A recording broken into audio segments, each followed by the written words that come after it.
and gentlemen, live from the famous ACME Comedy Theatre in Hollywood, this is the ACME Radio Hour featuring the Liquid Radio Players. And now, please welcome to the stage, Mr. Craig Tollifson. Ladies, gentlemen, I have to apologize. Tonight's show has been canceled. I'm afraid that the scripts have been lost en route from where they're written in Tennessee. And we don't have any scripts. In order to do a show, we'd simply have to make something up. No show! What's that? Well, I certainly guess we could try. We're slated tonight to do an adventure show, like Superman, Tarzan, or something like that. Maybe you could help us come up with a title for this show. Put some nouns and verbs together. Bongos of Doom. Bongos of Doom is the name of tonight's broadcast. Very good. That sounds adventurous. Also tonight, I guess we're going to need some character names for a proper story. So why don't we come up with a man's name, maybe your father's name or your grandfather's name? Walter.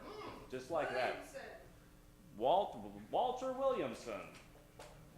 All right, let's have another man's name. Jebediah. And let's have a last name for Jebediah. Maybe your third grade teacher? What? I'm sorry? Schwartz. Jebediah Schwartz. Now I would like a powerful name. Magnus, and I heard Goldsmith, so let's say Magnus Goldsmith. Now let's get a woman's name. Mitzi. I'm just going to leave it at that. Mitzi. Oh, Mitzi. All right, let's have, how about some sort of preface to a name, maybe a doctor or something like that. Professor. Monsignor. Professor Monsignor. And let's see, what do we get? 1, 2, 3.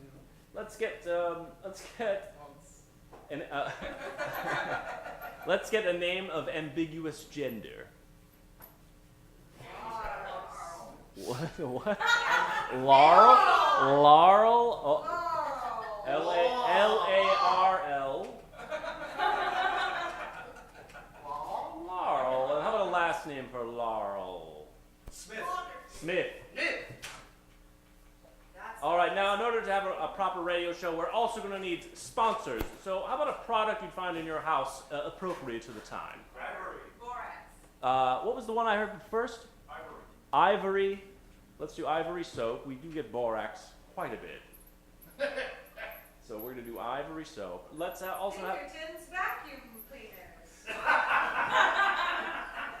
Pinkerton's vacuum cleaners. All right, Kristen, that's your.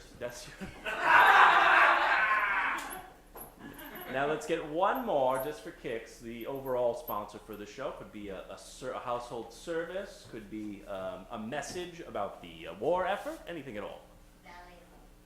Valium. Let's just do Valium. That's Nazi Valium. it.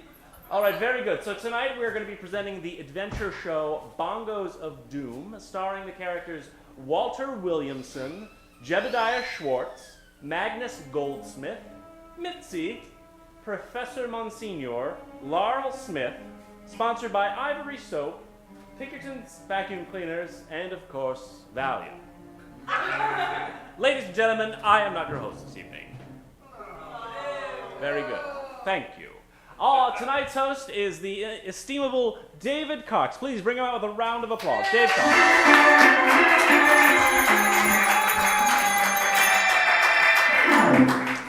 Good evening, adventure lovers, and welcome to the ACME Adventure Radio Theatre. Let's keep the applause going for tonight's players, the Liquid Radio Players.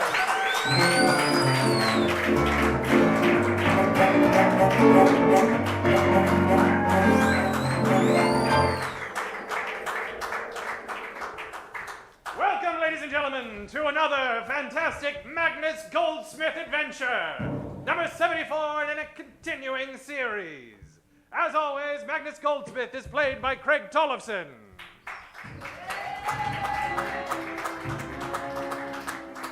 Magnus Goldsmith, man of adventure, the son of famous scientists who raised him in the jungles, having him wrestle with the fearsome jaguar. Magnus Goldsmith has dedicated his life to finding that which needs to be found and concealing that which man was not meant to see. It's Magnus Goldsmith! Assisted, as always, by Professor Monsignor, played by Michael Perkins. Professor Monsignor. He's a professor and a Catholic priest. Professor Monsignor. And this week, due to popular fan acclaim, the return of Jebediah Schwartz, played by Jesse Mackey. Jebediah Schwartz, Hasidic adventurer. His intensive reading of the Torah has caused him to believe that it's his mission to fight alongside of a Gentile to cause the relics of ancient civilizations not to fall into the wrong hands. Jebediah Schwartz! And of course, several other people we meet along the way. Now, lovers of adventure, set your decoder watches to 7, 15, 32, double Z for another exciting Magnus Goldsmith adventure!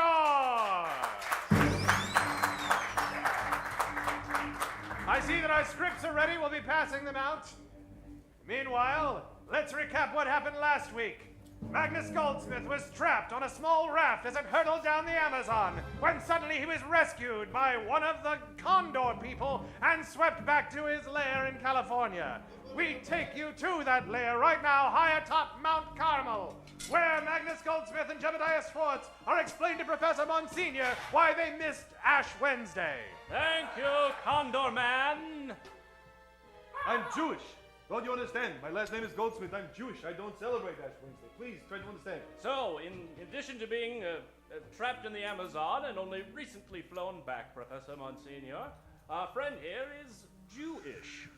Well, that will be at least 10 Hail Marys. No, You heard him. you don't understand the concept. Never mind. Forget. At just that moment, the doors to Goldsmith Manor were thrown open, and an exhausted small man named Walter Williamson rushed in with an urgent message for Magnus Goldsmith. Magnus, Walter, I come with an urgent message. you look haggard. I have been on 6 flights, 2 dog sleds, and an automobile. I suppose it used to be more convenient when my headquarters was in Chicago. Yes. You're a hard man to get a hold of. From Please, deep Walter. within the folds of the rags he wore, he pulled a small piece of pottery, a shard with something that caused Magnus Goldsmith to be shocked. It exists. Please, hand me that carefully. Here. It was already a shard. It's not a tragedy. Professor Monsignor, using glue and his fine attention to detail, was able to piece most of the shard back together. Walter, please, take one of my guest bedrooms. Rest now, rest. Thank you. My goodness, Magnus! This shard is written in Aramaic. Yes. I speak Aramaic, but I don't read it. Perhaps you could tell me what it says. Well, In Aramaic, the first word is Voslu. The second word, Ichthilius. Magnus knew exactly what that meant and explained it to Jebediah Schwartz. there's several hundred words on here. I'm going to stop you now. Ironically, I don't speak Aramaic at all. Well, listen, this shard is from an ancient vessel that carried something of great importance and value. Could it be? Yes, it is. That which we must not speak of. No! But if it fell into the wrong hands, certainly the war would be lost, societies would tumble, and of course, religion would be ended. No! No! Yes, they would be united, actually. No! No! There's only one place. Look, judging by the dirt on this and the way that man looked the way he came in. Here, let me pull out this map of the world. It was a map that he had drawn with his own hands, having traveled over 3/4 of the Earth's surface. It's a little bit simple, isn't it? Yes, I'm not an artist. Almost too simple. All right, well, look, this area... He pointed towards Italy, which he had just stuck a color form in the shape of a boot. All right, this isn't exactly where we're going at all, but... Why does this say Goldsmithburg? All right, that's just an imaginary place. Wait, if I'm not mistaken, the place you're pointing to is Deepest, darkest... Vatican. Africa. Yes, Africa. Well, I've heard of this Vatican Africa. yes, it's where the secret Second Vatican is. All right.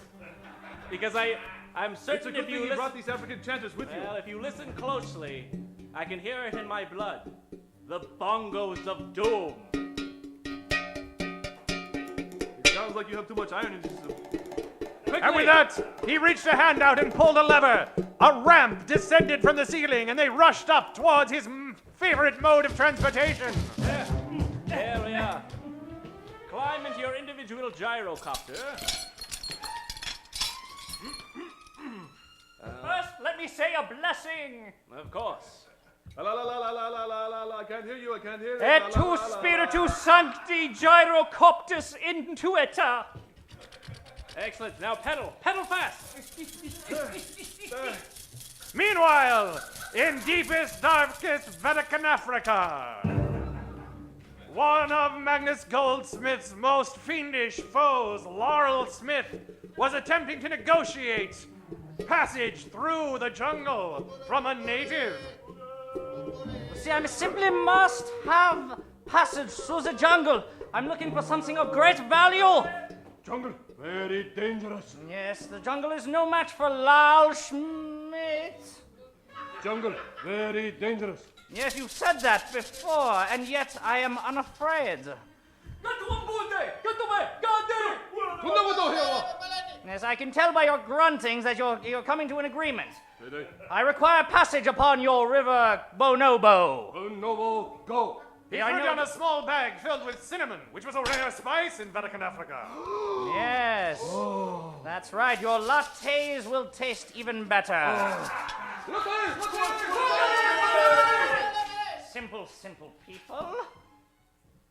You are. So, I have passage on your Bonobo River. Bonobo, go river. Yes. Soon I will have the bongos of doom.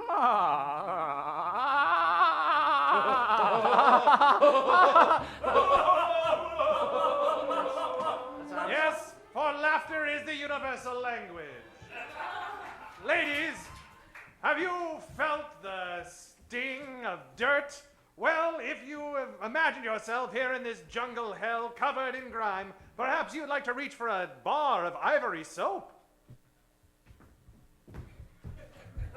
Oh, God, another day. Another day in that factory. Yes, the soil factory is an awfully dirty place to work. It's as if my nails have been painted black. The soil of the American soil. That's the kind of factory I'm working in. That's true, but how are we going to get clean? Our wives expect to see us not looking like this. Wait a minute. What is that white cake upon the ground? Why, it's a bar of ivory soap. I can't believe someone would just leave such a valuable thing on the floor. The mere act of touching it has cleansed my fingers to a glorious white. Give it here, quickly, to the communal shower. All right. Oh, Well, hey, fellas, you sure are looking jazzy. I feel jazzy. I just feel like a proud American. Hey, we don't need to go back to our wives so quick. That's right. I got a date with Lady Liberty. Thanks, Ivory Soap.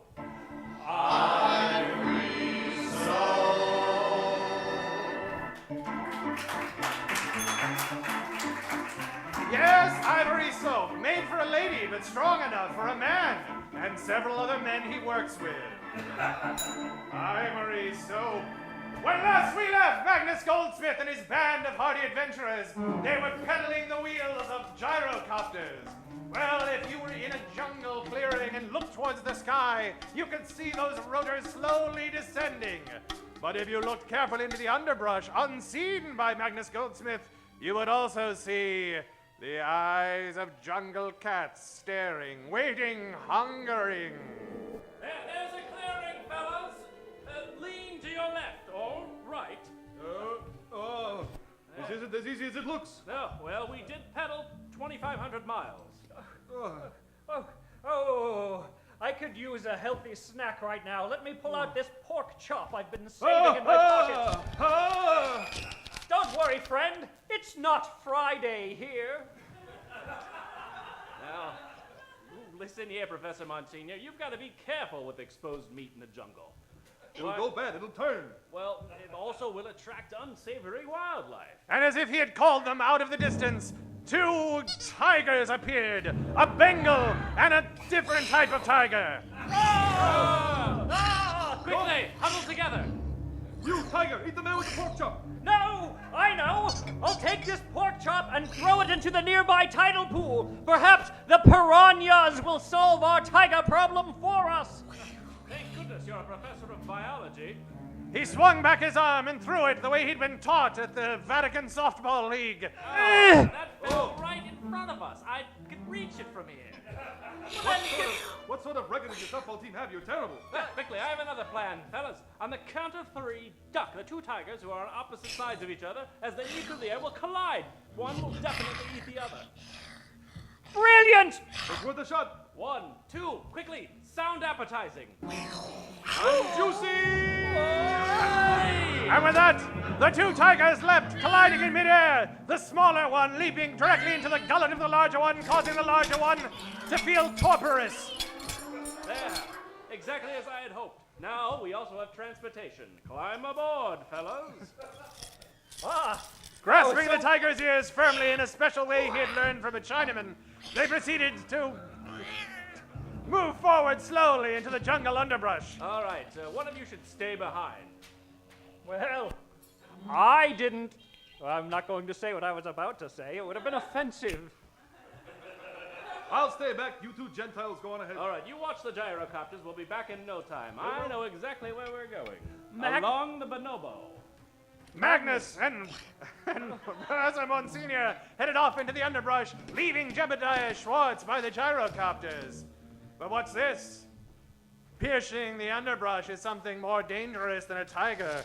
It's Laurel Smith and his porters.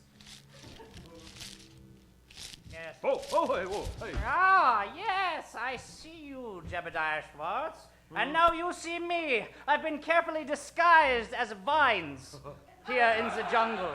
He took off his disguise, causing Jebediah to start. Yes, it is I, Lars Schwartz. Schmitz. Master of 1,000 disguises. You don't look like a Schwartz. Vines. And I have been tracing too the road of the Bonobo River. I see your Magnus Goldsmith has gotten ahead of me. Yes, he is heading due south with Professor Monsignor. Nice try, Herr Schwartz. Oh. I saw the directions they left in, and it was due north. It's north. Well, obviously, you are immune to my simple chicanery. And this Luger pointed at your chest will keep you in line. Lead the way, Herr Schwartz. We'll be following close behind. Why don't we let your man lead the way? He's very much more No, familiar no, with the jungle. no. I am new to the jungle. I know, the gun says you lead the way. That's why I'm pointing at you. I'll shoot you if you don't. Oh, I know. Now I understand. Very well. All right, Go off we there. go. Go. Bonobo, go. And unfortunately, Jebediah Schwartz, once accepting a task, could not do but his best. He led them swiftly through the jungle, quickly outpacing Magnus Goldsmith and Professor Monsignor, until they arrived at a vine-enshrouded temple. Well done, Mr. Schwartz. Your Jewish trickery has served us well. Getting through the jungle as quickly as possible. Okay, boy. No wonder you people are so good at basketball. Whoa. Hey, all right, take it easy. There, Professor, you can see the tip of the temple ahead. Quick, They're coming, duck down over here And no tomfoolery, Mr. Schwartz. One over here! One over here! No. Magnus, one over here! Throwing a pineapple in the mouth of Jebediah Schwartz to silence him. They quickly descended into the gaping maw of the temple, ahead of Magnus Smith, no doubt, to construct an elaborate series of traps or ruses. And with that, Magnus Goldsmith and Professor Monsignor entered the clearing. Yeah. Here's a clearing in front of the temple. Glad the natives keep this part clear, at least. Yes. Let me kneel and thank the Blessed Mother for giving us the inspiration to get this far. We're going to need an extra blessing before we go in this heathen temple. Look, the inscribings say they used to eat necks. They used to eat what? Necks. They're worse than cannibal headhunters. They're neck hunters. Oh, what blaspheme! The neck is sacred, is it not?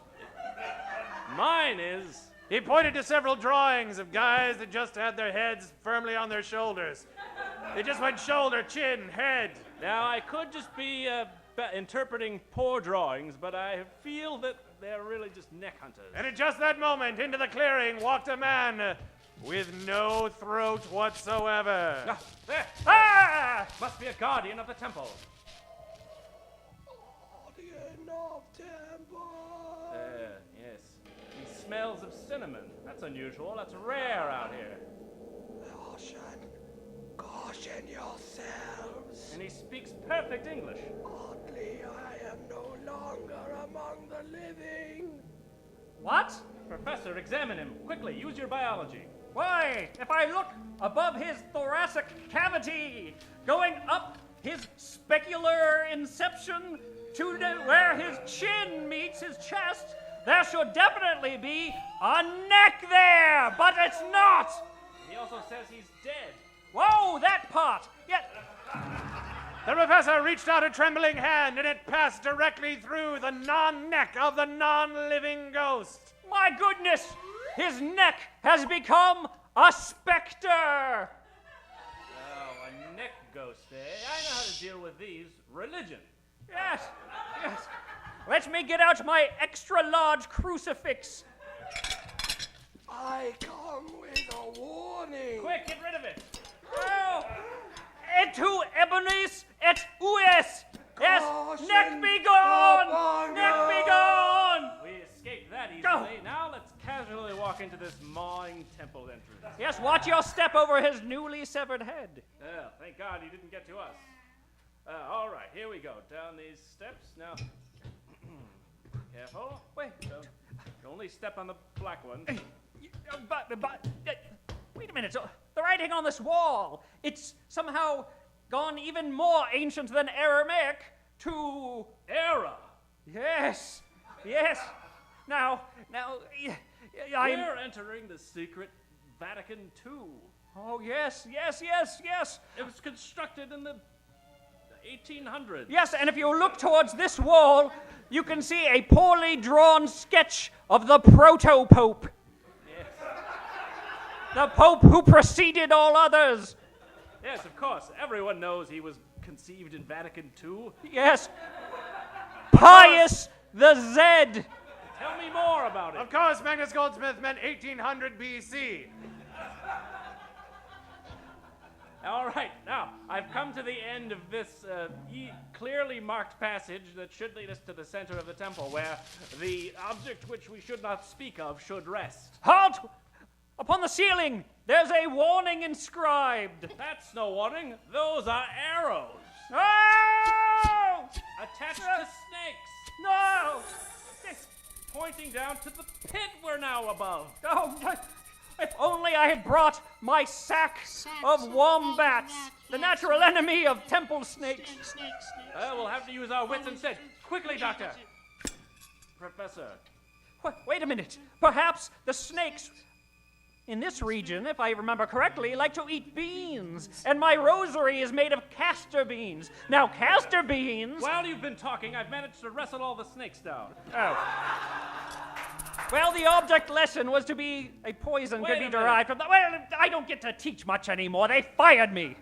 This room is clearly a trap set by a modern man. It certainly was, and the only person more upset than the snakes was Laurel Smith, who at that moment was beating one of his porters for not setting up the correct snakes. Take this! No! That! This! That! This! That! This! That!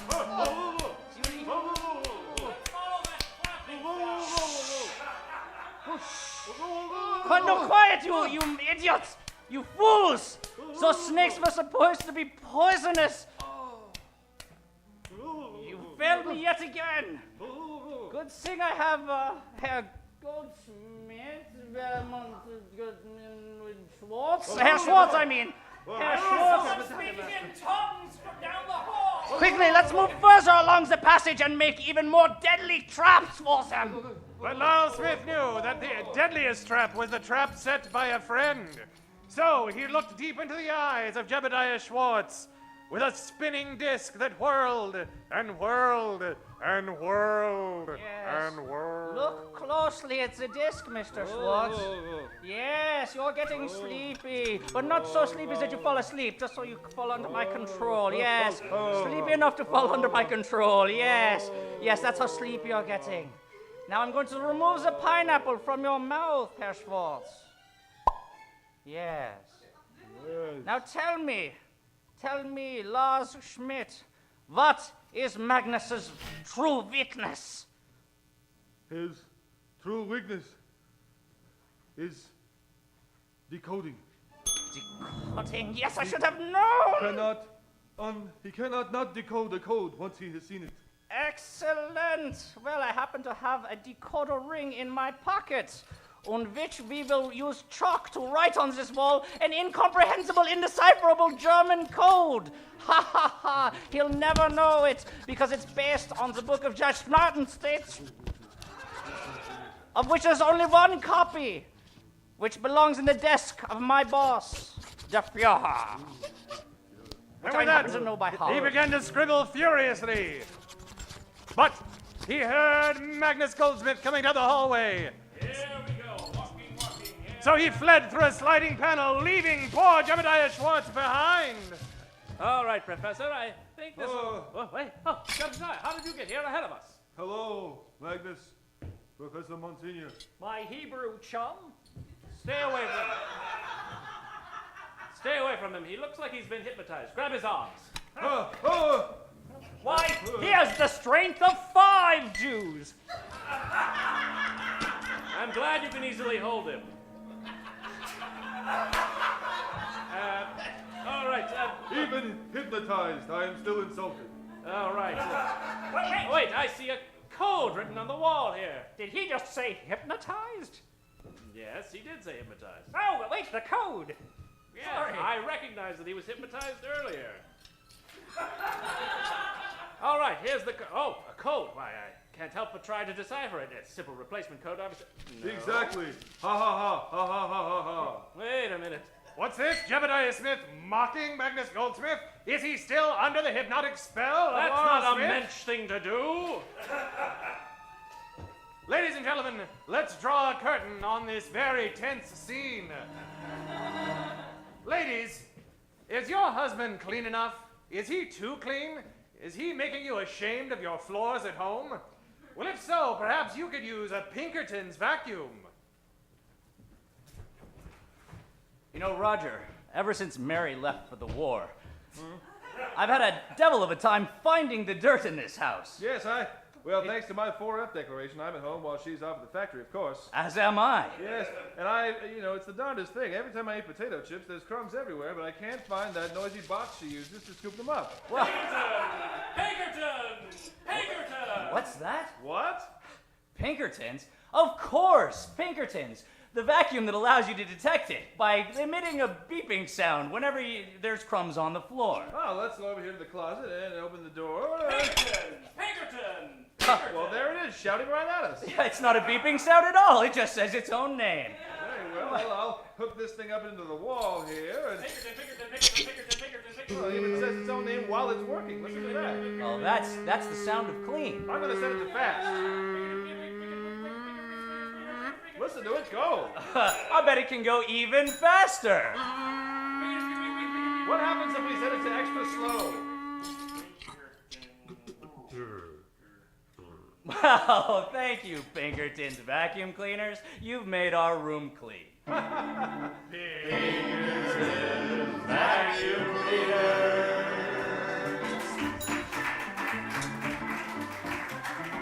Yes, Pinkerton's vacuum cleaners, because everyone needs to diversify. When last we left, Magnus Goldsmith's mind was a whirl, and he refused to leave the code that he was attempting to decode. And Yes, Professor, I understand. I do hear the bongos, and I know they're getting louder. And yes, they're the bongos of doom, but I am 1/4 of the way through this code. But Magnus, it's as if this scroll has bewitched you. Nah, no code can stop me. Must fight hypnotic trance. Must use Jew powers. What is he doing with that yarmulke? This code is unsolvable. Unsolvable? Why, that's the solution. I see it now. Laurel Schwartz. Laurel Schwartz. Why, I wish I'd known this from the beginning. It all makes sense now. Laurel Schwartz, who used to be a congressman but turned out to be a Nazi congressman. Yes, he hypnotized me and forced me to give up your one weakness. Code breaking. What? He's just trying to stop us. Why, he must be in the antechamber of Vatican II, where the floor has been painted elaborately. Yes, it is a mosaic fresco of the Last Supper. And, of course, the object which he desires is certainly there, except for that single fragment that we retrieved earlier. Yes, legend has it Judas Iscariot was playing a solo on the drums. Quickly, down these stairs. We must get to him. Here, grab a torch. but let us Walk leap over down that those stairs ahead of our intrepid adventurers to find Laurel Smith only inches away from his goal. Will he achieve it easily? I think not. Laurel Smith, Oh, yes, I see you now, Magnus. take that artificial hand away from that thing. You think you can stop me this time? You have all the cards, don't you? You're behind me with a gun pointed at me. If only I had a pistol. You know I don't use Oh, no, firearms. sorry, let me turn around and have a look at you. Yes, no firearms at all. Now you start clutching your crude Luger, I see. In my artificial hand as ever. 2 artificial hands, eh? That's right, Magnus. But what you don't know is that I have an ace up my artificial sleeve. What's the one thing that you can't stop me with? I think you'll understand moments from now. A feather? I'm No, not that's sure. not true. He turned What around, and there, standing behind him, Is Mitzi your ward? No! Mitzi comes this way. Mitzi! Yes, Mitzi is under my power. And if you take a step closer, I will have her throw herself into that pit full of spikes. For those of you just tuning in, Mitzi, his young ward, he rescued from Atlantis in episode 14. See, I had my tribal peoples carry her along with us. That's why you never heard about her until now. I should have guessed. Mitzi, please, are you all right? I'm all right for now. I seem to be wanting to drive myself into this giant pit. No, I find myself That's right, compelled Mitzi. towards it. Mitzi! I want to go. All Remember your ichthyology lesson! All right, Laurel, you go ahead. Take what you want.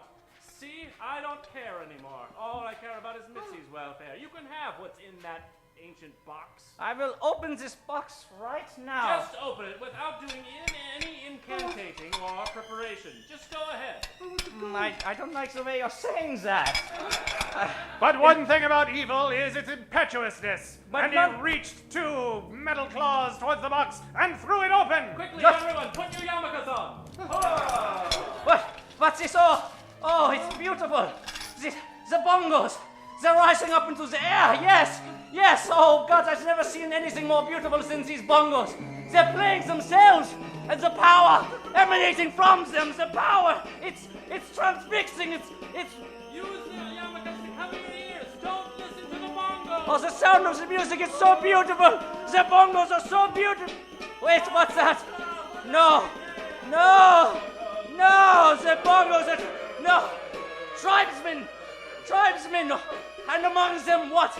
The greatest of all tribesmen, Judas Iscariot. See, they picked him up. I'm being lifted into the air. And now they're pulling on my arms. Yes, the pulling on. power of the lost tribes! And they're tearing me apart, Lisa. And with a horrific ripping sound, the skin of Laurel Smith was ripped off, creating new skins for the bongos. The bongos of doom. You see, if you open the box of the hidden treasure, which must not be named without incantating properly, your skin will be grafted to the bongos of doom. Every schoolchild knows that. Every American schoolchild. And you all laughed at me when I handed out the yarmulkes. Well, looks like you're having the last laugh. Yes, I feel like I could almost forgive you. What's that? My damage communicator is going off. There's damage somewhere in the world. Well, we know what that means. Off to the gyrocopters. Mitzi, quickly, into the water. Thank you. I don't understand one thing. How did I survive without a yarmulke? Why, that's easy, Mitzi. As an Atlantean, you have gills for ears. As he started to explain as they ran towards the gyrocopters, Quickly! we draw to a close. Next stop, Madagascar, and more adventure!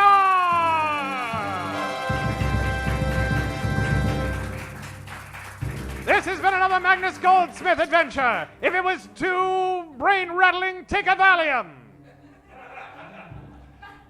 As always, starring the Liquid Radio players, Craig Tollifson, Jesse Mackey, Paul Hungerford, Michael Perkins, Dan Billet.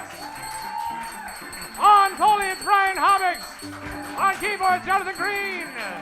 With Josh in the booth. Yes, it is Josh in the booth. I'm Dave Cox. Thank you for joining us next week for another thrilling adventure.